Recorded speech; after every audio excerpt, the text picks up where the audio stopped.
واسأل القرية التي كنا فيها والعير التي أقبلنا فيها وإنا لصادقون قال بل سولت لكم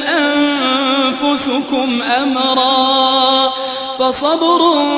جميل عسى الله أن يأتيني بهم جميعا إنه هو العليم الحكيم وتولى عنهم وقال يا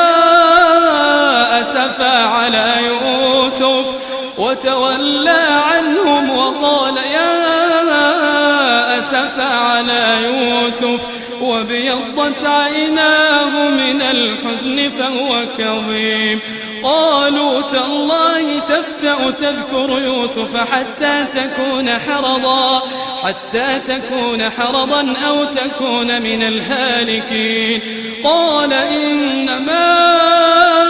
أشكو بثي وحزني إلى الله وأعلم من الله ما لا تعلمون يا بني اذهبوا فتحسسوا من يوسف وأخيه ولا تيأسوا من روح الله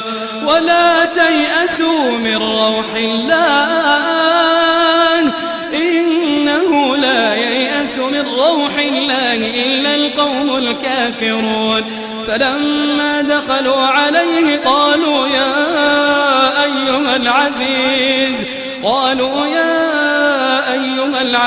مسنا وأهلنا الضر وجئنا ببضاعة مزجاة فأوف لنا الكيل وتصدق علينا إن الله يجزي المتصدقين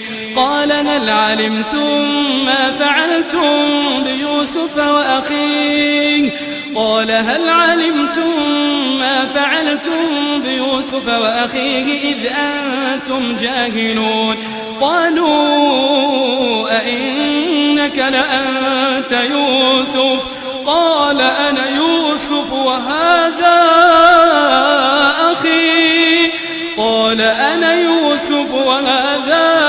أخي قد من الله علينا إنه من